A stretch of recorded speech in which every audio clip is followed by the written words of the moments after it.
안녕하세요. 저는 오늘 제16회 문장 청소년 문학상 시상식 사회를 맡은 시인 오은입니다. 문장 청소년 문학상은 한국문화예술위원회에서 운영하는 글틴의 연중 최고 작품에 수여하는 상인데요. 글틴은 청소년이라면 누구나 자유롭게 글을 투고할 수 있고 분야별 멘토들에게 피드백을 받을 수 있는 온라인 문학 플랫폼입니다. 수많은 글들 중 과연 어떤 글이 최고의 작품으로 선정되었는지 궁금하지 않으신가요? 이번 연도 시상식은 온라인으로 진행되는 만큼 랜선 방청객 분들도 예비 작가님들께 뜨거운 박수와 축하 보내주시기 바랍니다. 아쉽게 수상하지 못한 글틴러에게도 한 해 동안 좋은 글을 보내주셔서 감사하다는 말씀을 전하며 문장 청소년 문학상 시상식을 지금부터 시작하겠습니다. 그럼 수상자 발표를 하기 전에 먼저 글틴 문장 청소년 문학상을 함께 만든 주최 후원기관의 축사 말씀을 듣도록 하겠습니다. 한국문화예술위원회 박종관 위원장님의 축사 영상을 보고 오겠습니다. 안녕하세요. 한국문화예술위원회 위원장 박종관입니다. 청소년들의 창작 놀이터이자 예비작가로 성장하는 등용문인 문장 청소년 문학상이 올해로 16번째를 맞이하였습니다. 작년에 이어 올해도 코로나로 인해 온라인으로 여러분을 만나게 되었습니다. 온라인으로 인사드리는 것이 아쉽기도 하지만 언제고 먹구름이 비껴가고 청소년 예비작가 분들을 직접 만나 뵐 수 있는 날이 곧 올 것이라 생각합니다. 글틴은 국내 유일 청소년 문학 플랫폼으로 청소년이라면 누구나 자유롭게 글을 올리고 멘토링을 받을 수 있습니다. 작년에는 코로나 영향으로 집콕하는 시간이 늘면서 작품 접수 건수가 월등히 증가했습니다. 사람들과 직접 관계 맺고 밖에서 활동하는 시간이 줄었지만 스스로 생각하고 집중하는 시간은 더 많이 가질 수 있었던 것 같습니다. 청소년기에 문학을 가까이 한다는 것, 자신의 생각을 글로 옮길 수 있다는 것은 축복이라 할 수 있습니다. 상을 수상한 분들에게 진심으로 축하한다는 말을 전하며 수상하지 못한 분들에게도 응원의 박수를 쳐드리고 싶습니다. 문학을 사랑하는 모든 청소년 여러분들의 건피를 기원하겠습니다. 다시 한번 수상자분들을 축하드립니다. 감사합니다. 다음으로 한국일보 이영성 사장님의 축사 영상을 보고 오겠습니다. 1940년 5월 13일 히틀러의 나치군이 네덜란드, 벨기에, 룩셈부르크를 돌파하고 프랑스로 진격할 때 영국의 총리가 된 윈스턴 처칠은 의회에서 연설을 합니다. 처칠은 이 연설에서 나는 피와 수고, 눈물 그리고 땀밖에 드릴 것이 없다는 명언을 남깁니다. 이 한 줄의 문장은 분열된 정치권과 국민들을 하나로 묶어 나치에 대항하게 만듭니다. 그렇습니다. 문장은 역사를 바꾸기도 하고 낙담한 사람들을 일으켜 세우기도 하며 얼어붙은 연인의 마음을 움직이기도 합니다. 그런 점에서 문장 청소년 문학상은 매우 뜻깊은 행사입니다. 많이 읽고 깊이 생각하고 훌륭하게 글을 쓰는 청소년이 많은 나라는 미래가 밝습니다. 문장 청소년 문학상은 바로 이 나라의 미래인 청소년들을 격조 있고 깊이 있게 성장하도록 북돋는 격려라 생각합니다. 한국문화예술위원회가 주관하는 이 상이 올해로 벌써 16년이 됐더군요. 한국일보도 이 뜻깊은 행사에 처음부터 동참한 것을 자랑스럽게 생각합니다. 올해는 작품 수가 작년 대비 500건 이상 늘었다고 들었습니다. 코로나에도 굴하지 않고 창작의 열정을 태우는 청소년들이 많아졌다는 사실에 기분이 매우 좋습니다. 이 치열한 경쟁에서 영예의 수상을 한 청소년 수상자 여러분이 자랑스럽습니다. 진심으로 축하드립니다. 수상자 여러분, 더욱 노력하셔서 문학은 물론 이 나라의 각 분야에서 큰 역할을 할 수 있기를 기원합니다. 감사합니다. 마지막으로 전국 국어교사 모임 안병만 이사장님 영상을 보고 오겠습니다. 반갑습니다. 전국 국어교사 모임 이사장 안병만입니다. 제16회 문장 청소년 문학상을 수상하신 모든 분께 축하의 말씀을 전합니다. 코로나로 원격 수업을 할 수밖에 없을 때 글틴의 수필 부분에서 내가 뽑은 장원 수업을 해보았습니다. 가장 자기 마음에 드는 글을 고르고 이유를 한 문장으로 쓰는 수업이었지요. 이 수업에서 학생들은 자기 또래가 쓴 글을 읽고서 감탄했습니다. 이번에 상을 받은 분들의 글을 그 학생들에게 소개하면 아마 더 감탄하겠지요. 여러분의 글을 보고 감탄을 금치 못한 저처럼 말입니다. 여러분이 그래서 저는 자기 삶을 관조하고 관찰하는 능력, 감정을 객관화하고 대상을 차분하게 바라보는 능력, 담담하게 자기의 삶을 세밀하게 묘사해내는 깔끔한 필력을 보았습니다. 멘토 선생님이 댓글에서 언급하신 것처럼, 심사평에 있는 것처럼 여러분은 앞으로 무한하게 발전하는 가능성이 있을 것입니다. 장려상을 수상하신 분들에게 따로 축하의 말씀도 전합니다. 옛날 중국 학자가 이런 말씀을 했다고 합니다. 글쓰기를 잘 하려면 많이 읽고, 많이 쓰고, 많이 생각하라. 여러분은 글틴에 글을 아주 많이 올렸기에 많이 쓰고 라는 요건을 충족합니다. 그리고 여러분은 글을 읽으면 독서량이 많음을 느낄 수 있어서 많이 읽고 요건도 충족하지 않나 합니다. 이제는 많이 생각하라는 요건을 충족하여야 합니다. 여러분이 독서를 통해 이 요건을 충족할 수도 있지만 글틴의 장점인 멘토의 댓글을 통하면 이 요건을 더 충족할 수 있지 않을까 합니다. 멘토님의 자상한 댓글을 통하여 자기 글을 더 세심하게 보고 더 생각하면 더 멋진 글을 쓸 수 있을 것입니다. 다시 한번 수상을 축하하면서 여러분의 앞날에 기쁨이 가득하길 빕니다. 고맙습니다. 벌써 16회를 맞은 문장 청소년 문학상 축사 말씀을 들으니 더 감회가 새로운데요. 그렇다면 지금부터 본격적으로 문장 청소년 문학상 수상작 발표를 시작하겠습니다. 제16회 문장 청소년 문학상 수상작 후보는 총 62건이었는데요.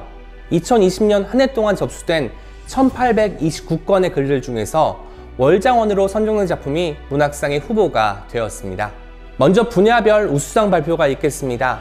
한국문화예술위원회 위원장 상장과 70만 원의 상금이 수여됩니다. 우수상 발표! 감상앤 비평 부문 게임이란 무대 위 주인공을 위하여 웹툰과 게임하는 삶을 쓰신 신유진님 축하드립니다. 신유진님의 글은 비평문이 갖춰야 할 체계성과 분석력 등이 우수했다. 게임 안에서의 연극적 요소를 포착하고 이를 개괄하는 문장과 논리가 단단하게 느껴져서 신뢰할 수 있었다. 게임의 효과를 연극의 효과와 비교하여 적절하게 설명하고 있는 글이다. 다양한 사례를 들어 글의 설득력을 높이고 있으며 나아가 비평 대상에 대한 글쓴이의 해박한 지식을 확인할 수 있었다 라는 평가를 받았습니다. 그럼 우수상을 수상한 신유진님의 수상 소감을 들어볼까요? 저는 어렸을 때부터 글을 쓰는 걸 좋아했습니다. 잘 쓰진 못했지만 제 머릿속에 있는 생각을 남들한테 보여줄 수 있다는 거, 내 감상을 표현할 수 있다는 것이 좋아서 학교 다니는 중에도 틈틈이 글을 많이 썼던 것 같아요. 고등학교 1학년 때 과제로 소설을 열심히 써본 적이 있었는데 그때 국어 선생님께서 글틴이란 사이트를 알려주셨어요. 그리고 제가 쓴 글들을 보고 칭찬을 되게 많이 해주셨고요. 사실 지금 보면 부끄러운 글들인데도 계속 그렇게 글을 썼으면 좋겠다고 말씀해 주셨어요. 그때 제가 뭔가 학교에서 스트레스를 많이 받아서 글을 쓸 시간도 여유도 없었는데 그렇게 칭찬을 받다 보니 자신감이 생겨서 그 이후로 종종 글틴에 글을 써서 올렸습니다. 저는 뭔가 꾸준히 올리긴 했는데 다른 분들처럼 제 이름이 알려지는 게 조금 꺼려져서 닉네임을 여러 번 바꿨어요. 그래도 항상 그렇게 글을 올릴 수 있다는 게 정말 좋았습니다. 글틴은 그렇게 누구나 자신의 글을 올릴 수 있고 누구나 다른 사람들의 글을 읽을 수 있다는 것이 좋았던 것 같아요. 학창시절 내내 제게 정말 큰 힘이 되었습니다. 제가 쓴 글을 좋게 봐주셔서 너무 감사하고 사실 제가 상을 받게 되는 데에는 정말 어떤 큰 운이 있었던 것 같아요. 다른 분들의 글도 너무 훌륭한데 미숙한 점도 정말 많은 제 글의 좋은 점을 잘 포착해 주셔서 너무 영광스럽게도 우수작으로 선정될 수 있었던 것 같습니다. 제가 올해 대학에 왔는데 글을 직업으로 할 수는 없을 것 같지만 항상 꿈을 꾸고 있습니다. 작가나 평론가가 될 수는 없더라도 일기가 되었든 칼럼이 되었든 무엇이든 간에 항상 글을 쓰는 사람으로 성장하고 싶습니다. 글틴에서 여러 경험들이 큰 영향을 준 것 같아요. 기회가 된다면 언젠가 이렇게 글틴을 통해 글쓰기의 꿈을 키운 분들과 또 미래의 어떤 다른 곳에서 만나뵐 수 있지 않을까 싶습니다. 감사합니다. 심사위원 모두에게 두루 좋은 평가를 받은 작품인데요. 신유진님의 작품이 궁금하시다면 하단의 링크를 통해서 글을 읽어보실 수 있습니다. 이외로도 뒤에서 소개하는 모든 작품은 링크를 통해서 보실 수 있습니다. 이어서 수필 분야 우수상을 발표하겠습니다. 자신의 삶에 대면해 진솔하고 열정적인 글쓰기를 보여준 문제아의 이예린님입니다. 문제아는 10대의 연애를 매우 진솔하게 다룬 글이라는 점에서 호평을 받았고, 자신의 고통스러운 경험이 격정스럽게 진술되어 독자들에게 그 고통이 잘 전달된 글이라는 평가가 있었습니다. 그럼 수상자의 소감을 들어보겠습니다. 안녕하세요. 저는 이번에 문장 청소년 문학상에서 수필 부문 우수상을 받게 된 이예린입니다. 이 글은 저희 자전적인 내용을 담고 있습니다. 연애하고 섹스하는 중학생 이야기를 성인의 시각이 아닌 청소년의 시각으로 작성하고 싶었고, 청소년이 청소년의 입으로 우리가 이상한 게 아니라고 외치고 싶었습니다. 저는 저 자신을 용서했고 14번째 문단인 2020년 2월 1일 선배에게 연락이 왔다라는 단락은 선배도 선배 자신을 용서했다는 뜻으로 해석해 주시면 될 것 같습니다. 우리는 성장했고 다시 그 기억을 마주할 수 있게 되었습니다. 글틴을 알게 된 계기는 전삼의 작가님이 소설 날짜 변경선이 작가의 말에서 읽고 알게 되었습니다. 전삼의 작가님이 글틴에 올린 습작들을 읽다 나도 이곳에 글을 한번 올려보고 싶어 첫 글을 올리게 되었습니다. 글틴으로 활동하며 좋은 동생과 선배들을 많이 만난 것이 좋았습니다. 함께 글을 써나간다는 느낌이 들어 즐거웠던 것 같습니다. 헤어져 각자의 길을 걷고 있지만 첫 연애의 기억과 오랜 짝사랑 경험이 저희 글쓰기에 많은 영감을 주었고 도움을 주었습니다. 수상소감 잘 들었습니다. 이예린님의 수상소감을 듣다 보니까 자신의 기억을 직면하는 일이 어쩌면 성장이 아닐까라는 생각이 들었습니다. 다음은 소설 분야입니다. 어느 날 별이 몇 개인가 줄어들었다를 쓰신 나경민 님이 수상하셨습니다. 상실을 이야기하는 상상력이 무척 근사한 글이었다라는 평을 받은 작품인데요. 청소년 작가가 쓴 작품이지만 청소년 독자들에게 추천해주고 싶다. 그만큼 무척 드물고 귀한 작품이다라는 평가를 받았습니다. 나경민님의 소감을 들어볼까요? 안녕하세요. 소설 부문 우수상을 타게 된 나경민이라고 합니다. 저는 문학 교과서에서 처음 글틴을 소개받게 되었는데요. 그때 처음으로 작품 활동을 시작하면서 글틴 여러분들께 참 많은 도움을 받았습니다. 그 덕분에 소설을 쓰는 법도 점점 발전해서 어느덧 우수상까지 수상하게 되니 정말 감개무량할 따름입니다. 앞으로도 이 경험을 살려 꾸준히 작품 활동에 매진할 생각으로 나중에 더 나은 작품을 글틴 여러분들께 선보일 수 있었으면 좋겠습니다. 감사합니다. 수상소감 잘 들었습니다. 수상소감을 듣다 보니까 글틴이라는 문학 플랫폼이 얼마나 중요한지를 새삼 깨달을 수 있었는데요. 앞으로도 많은 예비 작가님들이 글틴이라는 플랫폼을 활용해서 더 많은 글, 더 좋은 글을 쓰면 좋겠다는 생각도 들었습니다. 상실을 포용하는 따스한 상상력을 잃지 않는 작가로 앞으로도 계속 남아주시길 바라며 마지막 우수상 작품을 소개하겠습니다. 시 분야의 우수상은 주희를 쓴 김설아님입니다. 주희라는 작품은 우울하고 습도 높은 작품이며 우리의 범주 안에 있는 주의라는 대상을 호명하면서 화자가 지울 수 없는 것, 벗어날 수 없는 것을 친근하게 표현했다는 점이 강렬하게 다가왔다는 평가를 받았는데요. 최종 후보에 오른 작품 모두 각자의 방식으로 세상과 호흡하고 있었지만 그중 주의는 여러 상실감을 불러오는데 효과적이었기에 수상작으로 선정되었다고 합니다. 마지막 우수상 수상자인 김설아님의 수상소감을 들어볼까요? 안녕하세요. 이번에 시 부문으로 우수상을 수상하게 된 김설아라고 합니다. 우선 우수상을 수상하게 되어 굉장히 감사하고 기쁘다는 말씀을 전해드리며 말을 이어가도록 해보겠습니다. 일단 저는 말로 제 생각을 표현하는 것에 굉장히 서투른 사람이에요. 지금도 그렇고. 그런 이유로 슬슬 내 생각을 제대로 전달할 수 있는 매개체가 필요하지 않나. 그렇게 되어 글을 쓰기 시작한 것이 벌써 1년 반이 다 되어가고 있네요. 글틴에 글을 업로드하기 시작한 것도 약 1년 1년 반? 글틴이라는 사이트도 혼자서 글을 쓰다 누군가에게 내 글을 공유하고 싶다. 그런 생각이 들어 인터넷에 열심히 검색을 해보다 발견하게 되어 지금까지 업로드를 해오게 되었습니다. 저는 제 글이 누군가에게 보여줘도 괜찮은 글일까라는 고민을 굉장히 많이 하고 고민하고 살았는데 이번 우수상 수상을 통해 누군가에게 보여줘도 괜찮은 글이다. 누군가에게 괜찮다는 평이 내려질 수 있는 글이다를 확인받은 것 같아 굉장히 기쁩니다. 앞으로도 글을 써나갈 수 있는 힘을 얻은 것 같아요. 다시 한번 정말 감사합니다. 수상 소감 잘 들었습니다. 말로 할 수 없는 것, 차마 표현할 수 없는 것을 글로 풀어내는 사람들이 이 세상에 얼마나 많을까 생각하니 잠옷 아찔해지기도 하는데요. 많은 글쓰는 분들께서도 그렇게 이제 밤 시간을 쪼개서 글을 쓰고 계시다는 생각에 한국 문학이 앞날이 얼마나 밝은지 가늠해 볼 수도 있었습니다. 우수상 수상자들의 수상 소감 잘 들었습니다. 다음으로 최우수상 발표가 있겠습니다. 최우수상 수상자에게는 한국일보 사장상과 상금 100만 원이 수여됩니다. 최우수상 발표 두구두구두구. 수필부문 보호병동에 핀 들꽃을 쓰신 김주원님 축하드립니다. 수필은 가장 쉽게 도전해 볼 수 있는 장르이면서도 나 자신에 대해 써야 하기 때문에 가장 어려운 장르라고 할 수도 있을 텐데요.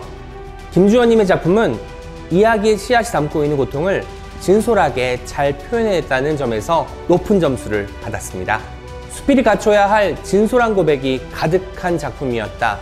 상세한 묘사를 통해 병동의 정황을 몹시 세밀하게 표현하면서도 절망 가운데 묻어있는 희망의 여운들을 잘 드러내고 있다는 평가를 받았습니다. 최우수상을 수상한 김주원님의 수상소감을 들어보겠습니다. 안녕하세요, 사랑하마입니다. 제가 썼던 글이 최우수상에 선정되었다고 들어서 매우 기쁘네요. 글을 처음 썼을 때는 아주 어렸을 때, 그러니까 8살 때쯤 드문드문 폴더폰에 이제 글을 썼던 것이 기억에 남고요. 취미로 글을 쓰기 시작했을 때는 6학년 여름방학 때쯤 그때 많이 썼던 것 같습니다. 글을 쓰는데 큰 동기는 없었지만 원래 생각이 많은 아이였고 상상력을 글로써 풀어나가고 싶다는 생각을 종종 했었습니다. 저는 18살에 글틴에 들어갔습니다. 그때 당시에는 제가 고등 졸업 검정고시를 보고 수능을 준비하고 있었어요. 그래서 글을 쓸 시간은 사실상 많지 않았고 그 다음에 혼자서 글을 쓰다 보니 많이 애를 먹었던 것 같아요. 한편으로 되게 막막했는데 어떤 분께서 SNS에 올린 제 글을 보고 글틴을 소개해 주셨어요. 글틴에서는 감상 및 비평, 필, 소설, 시 등의 분야에 멘토분들이 계신데 제 글쓰기의 방향을 올바르게 잡아주신 것 같습니다. 글틴에 처음 들어갔을 때 이제 좋은 글에 대한 생각을 많이 했었어요. 과연 좋은 글이 무엇일까? 공감되는 접근하기 쉬운 그런 글들을 쓰다 보니 저도 자연스럽게 성장했던 것 같습니다. 제가 활동했던 시 분야의 멘토분들, 그 다음에 수필 분야의 그 문보일 멘토님께도 감사드리며 앞으로도 계속 글을 쓰고 싶습니다.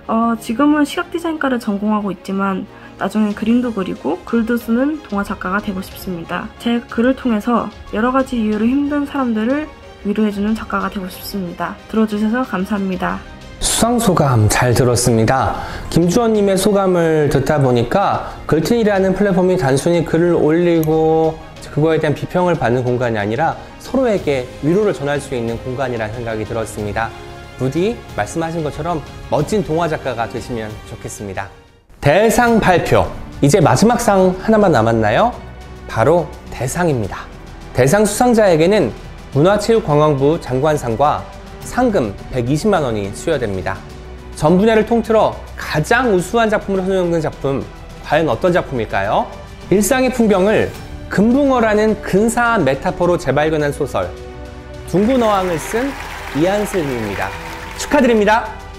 이한슬님은 소설 분야뿐만 아니라 수필 분야에서도 호평을 받은 작품이 있었는데요. 그만큼 여러 분야에서 높은 글쓰기 실력을 보여주었습니다.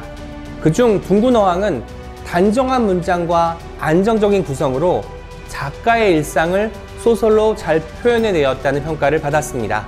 한 심사위원은 이미 완성된 작가의 자질을 지니고 있는 분이라는 인상도 받았다라는 평가를 내렸습니다. 대상을 수상한 이한슬님의 수상소감을 들어보겠습니다. 안녕하세요. 대상을 수상한 이한슬이라고 합니다. 사실 처음엔 제 글이 뽑힐 줄 몰라 연락을 받고 많이 당황했었는데 이렇게 좋은 상을 주셔서 정말 감사하다고 생각합니다. 예전부터 혼자서 글을 쓰다 더 다양한 기회에 도전해보고 싶다는 생각이 들었고 그렇게 인터넷 검색을 하다 글틴을 알게 되었어요. 글틴에서 멋진 작품들을 많이 읽을 수 있어서 정말 기뻤습니다. 또 서로의 글을 읽고 의견을 공유한다는 점에 있어서 저는 글을 쓰는 내내 외롭지 않았던 것 같아요. 글을 쓰는 건 혼자지만 글을 나눠 읽는 건 혼자가 아니니까요. 저는 19살이고 앞으로 19에 남은 시간에도 글틴에서 글을 쓰면서 지낼 것 같아요. 더 나아가서 10대를 벗어나 더 나이를 먹더라도 저는 평생 글을 쓰면서 살 것 같다는 생각이 듭니다. 저는 다양한 이야기를 쓰고 다양한 이야기를 할 줄 아는 사람이 되고 싶어요. 또 그만큼 다양한 이야기를 듣고 다양한 이야기를 보는 삶을 살고 싶어요. 저는 글틴에서 활동하면 정말 긍정적인 에너지를 많이 얻었고 저랑 비슷한 처지에 있는 다른 10대 청소년들도 글틴에서 활동하며 좋은 에너지를 얻어갔으면 좋겠습니다. 마지막으로 이렇게 뜻깊은 상 주셔서 정말 감사합니다. 제가 학창시절에 한 번도 받지 못했던 상입니다. 대상. 그 대상을 수상한 이한슬님의 목소리에서 엄청난 환희와 기쁨이 묻어나는데요. 이 기쁨을 발판 삼아서 앞으로도 멋진 작가로 대성하시기를 간절히 기원합니다. 다시 한번 축하드립니다. 이로써 모든 상에 대한 발표가 끝이 났는데요. 이렇게 끝이 나면 아쉽겠죠? 최우수상과 대상을 수상한 작품 일부분을 수상자의 목소리로 직접 들어보는 시간을 준비했습니다. 작품 전문은 하단의 링크를 통해 보실 수 있으니 참고해 주시기 바랍니다. 글쓰기에 관심 있는 청소년이라면 누구나 이용할 수 있으니 앞으로도 글틴 많은 사랑 부탁드릴게요. 그럼 마지막으로 수상작품의 낭독 영상을 보며 시상식을 마무리하겠습니다. 저는 지금까지 사회를 맡은 시인 오은이었습니다. 고맙습니다. 그녀는 손뼉을 치며 고맙다고 했다. 오히려 내가 더 고마운데. 나는 미리 색칠해둔 제비꽃 그림을 그녀에게 선물했다. 그녀의 눈동자는 수십 개의 유성호가 떨어지는 풍경처럼 반짝였다. 우리는 이별 앞에서 하나가 되었다. 제비꽃의 꽃말은 순진한 사랑이다. 소울씨는 한 송이에 잊지 못할 소망이었다. 나는 온종일 그녀만을 떠올리며 해벌쭉 웃었다. 2월 상반기까지 소울씨도 헤라모니와 다르지 않았다. 그들은 똑같이 기대고 싶었던 사람 중 하나였다. 그러나 어릴 적 나를 포옹했던 사람은 그녀가 처음이었다. 시간의 자비란 없었다. 여러 번 소울씨의 세상을 고치기에 너무 큰 힘이 들었다. 난 결국 소울씨의 얼굴을 회상하지도 못해 뼈대만 남은 털을 추억이라 불렀다. 나는 그 자리를 두고 떠났다. 땅에 핀 민들레, 코스모스와 다른 제비꽃들. 발자국이 사라져도 돌아오는 길이 끊겨도 나아가리라. 귀에 메아리가 울릴 정도로 속삭였다. 걷겠다고, 또 걷겠다고. 나는 내 삶이 언제나 원형일 거라고 생각했다. 아니, 지금도 그렇게 생각한다. 그렇게 동그만 흙더미를 보며 문득 깨달았다. 앞으로도 이러겠구나. 나는 이 동그란 원 위를 거닐며 오늘 같은 생각을 하고 살겠구나. 이 원을 이탈하지 않는 이상 언제든 이 금붕어를 마음속에 품고 이 거대한 어항에서 영원히 뻐끔거리겠구나. 벗어난 사람들과 금붕어는 그저 나보다 더 행동이 빠를 뿐이구나. 5년 후, 10년 후, 혹은 20년 후, 그리고 지금. 새삼스럽게 자유로 이 원형에서 벗어난 사람들이 생각났다. 나는 심은 금붕어에게서 손을 떼고 내 발을 내려다보았다. 나도 모르는 사이에 어느새 발끝이 이 땅에 차츰 심어지고 있었다. 그러나 나는 아직 원 안에 있다. 만약 이대로 계속 굳어 심어진다면 나는 커다란 나무가 될까? 손이 가지가 되고 손가락이 장가지가 되어 얇은 실선이 될까? 그렇게 된다면 나는 내가 그토록 바라던 가느다란 선이 된다. 어쩌면 앙상할 거다. 나는 가진 게 없으니까. 하지만 그래도 내 몸을 갈라 나오는 나이테는 뱅글뱅글 둥글겠지. 빗소리가 내 고막을 강하게 두들긴다. 내 얇은 장가지 위로 물방울이 흘러내린다. 공기가 축축하고 습했다. 장마는 아직 끝나지 않았다.